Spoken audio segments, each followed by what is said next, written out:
Assalamualaikum warahmatullahi wabarakatuh. Kembali lagi dengan channel kami di Cerita Kiai, yang selalu menceritakan kisah-kisah para kiai dan alim ulama, dari segi karomah ataupun tingkah lucunya. Oke, jangan lama-lama, kali ini kami akan menyuguhkan kisah salah satu nabi yang masih hidup sampai sekarang. Siapakah nabi tersebut?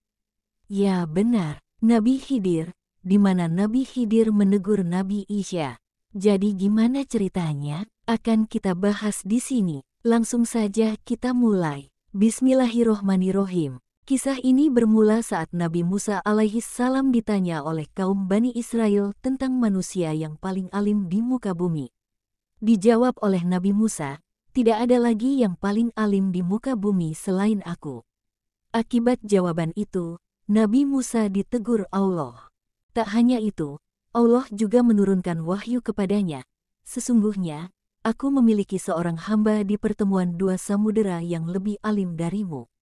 Nabi Musa menjadi penasaran, wahai Tuhanku, bagaimana aku bisa bertemu dengannya? Allah menjelaskan, bawalah olehmu seekor ikan, lalu simpan dalam keranjang. Di mana ikan itu menghilang, di sanalah hamba itu berada. Hamba dimaksud tak lain adalah Nabi Khidir alaihi salam. Nabi Musa mengambil seekor ikan lalu memasukkannya ke dalam keranjang. Setelah itu, dirinya berangkat ditemani seorang pemuda muridnya yang bernama Yusya ibn Nun. Tibalah keduanya di sebuah batu besar. Tetapi bermaksud untuk merebahkan kepala sejenak, keduanya justru tertidur. Sementara ikan yang ada dalam keranjang mulai meronta, hingga akhirnya keluar dan terjatuh ke lautan. Kejadian ini pun diabadikan dalam Al-Quran dalam surat Al-Kahfi. Lalu ikan itu melompat dan mengambil jalannya ke laut. Kawannya lupa mengabarkan kepadanya tentang keberadaan ikan. Keduanya justru melanjutkan perjalanannya selama sehari semalam.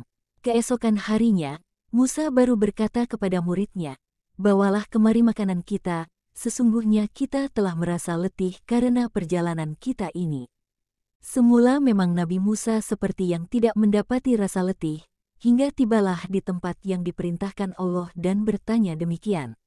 Muridnya lantas menjawab, tahukah engkau tatkala kita mencari tempat berlindung di batu tadi?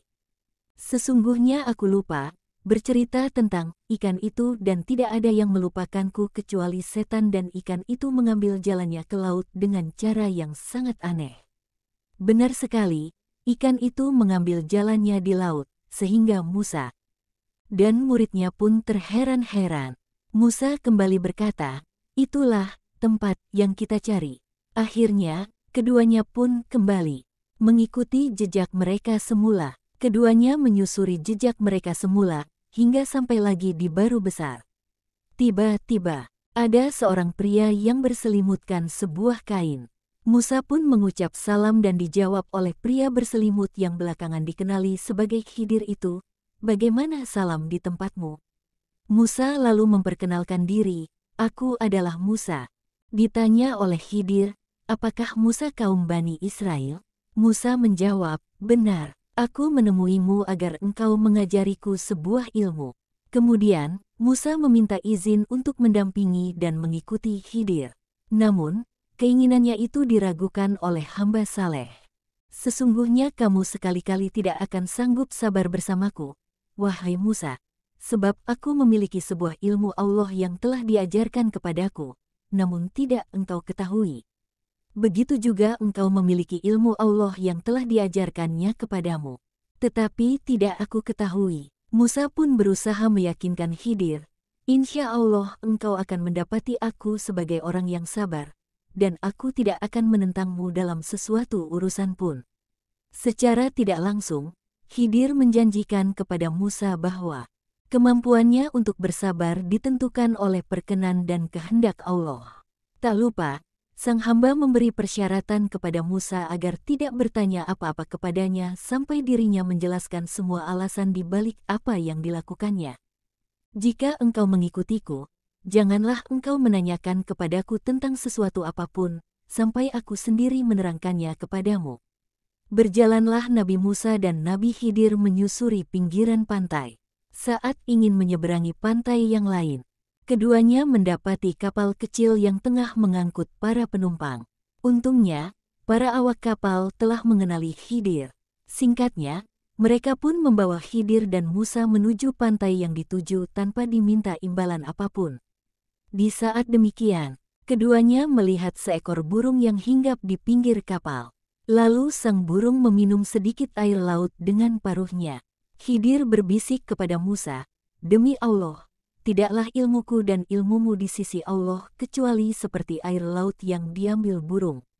Itu dengan paruhnya. Saat keduanya berada di dalam kapal, Nabi Musa merasa heran luar biasa karena melihat Khidir melubangi kapal tersebut dengan melepas salah satu papannya. Musa pun lupa dan ingkar akan janjinya. Dalam pikirnya, setiap kerusakan di muka bumi adalah kejahatan. Dan kejahatan lebih berat lagi karena dilakukan kepada orang-orang yang telah berbuat baik kepada dirinya.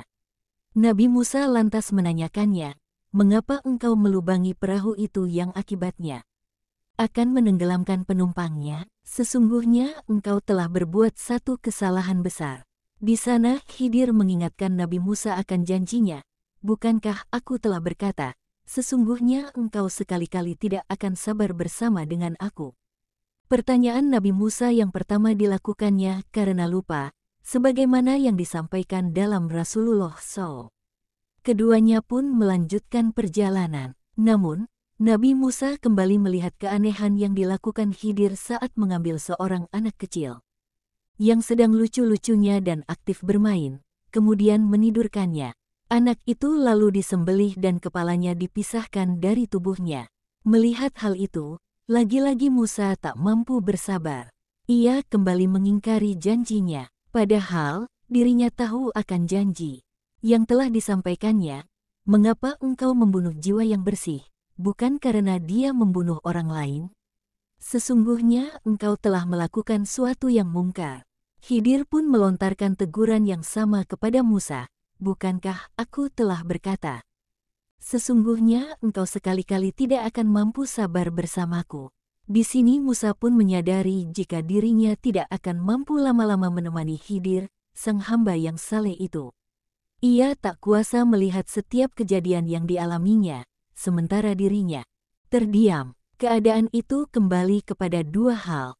Pertama, kembali kepada tabiat Musa. Sebagai sosok yang berjiwa pemimpin, Musa mungkin sudah terbiasa kritis atas setiap apa yang telah dilihatnya. Di saat yang sama, ia tidak terbiasa berdiam diri ketika melihat perkara yang tidak disukainya.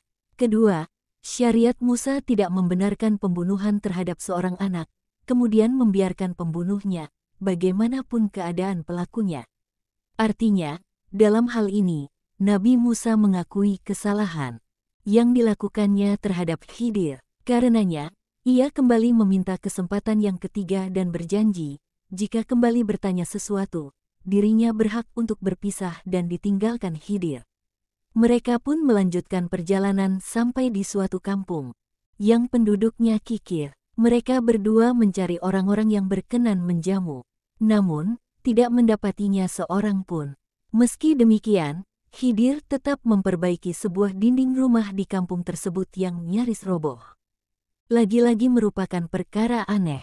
Mereka diketahui sebagai kaum yang kikir, namun Khidir mau memperbaiki dinding rumah mereka tanpa mendapat imbalan apapun. Disinilah Musa sudah memilih untuk berpisah dengan Khidir. Hal itu ditunjukkan dalam pertanyaannya tentang alasan mengapa Khidir mau memperbaiki rumah para penduduk kampung itu tanpa imbalan sedikit pun. Padahal, dari mereka tidak ada yang mau menyambut dan menjamu. Seandainya Musa bersabar dalam mendampingi Khidir, tentu Nabi Musa akan mendapatkan banyak keajaiban dan rahasia yang dialaminya. Sayangnya, Nabi Musa memilih berpisah setelah Nabi Khidir menjelaskan rahasia di balik semua yang dilakukannya. Adapun perahu itu adalah milik orang-orang miskin yang bekerja di laut. Maka, aku bermaksud membuatnya cacat karena di hadapan mereka ada seorang raja, zalim, yang merampas setiap perahu, yang terlihat masih bagus, jelas Nabi Khidir pada Musa. Adapun anak, yang aku bunuh, itu, Kedua orang tuanya mukmin dan kami khawatir kalau dia akan memaksa kedua orang tuanya untuk durhaka dan berbuat kufur. Maka, kami menghendaki bahwa Tuhan mereka menggantinya dengan seorang anak lain, yang lebih baik kesuciannya daripada anak itu dan lebih sayang kepada ibu bapaknya. Adapun dinding, rumah, itu adalah milik dua anak yatim di kota tersebut dan di bawahnya tersimpan harta milik mereka berdua, sedangkan ayah mereka orang saleh. Maka, Tuhanmu menghendaki agar keduanya mencapai usia dewasa dan mengeluarkan simpanannya itu sebagai rahmat dari Tuhanmu. Aku tidak melakukannya berdasarkan kemauanku sendiri. Itulah makna sesuatu yang engkau tidak mampu bersabar terhadapnya. Pungkas Khidir. Nah, segitu saja pembelajaran kita kali ini. Jika ada kesalahan atas apa yang kami sampaikan, tolong ingatkan kami di kolom komentar. Semoga kalian yang menonton ini diberikan kesehatan dan rizki yang barokah. Akhiru kalam, wassalamualaikum warahmatullahi wabarakatuh. Wajah tersenyum.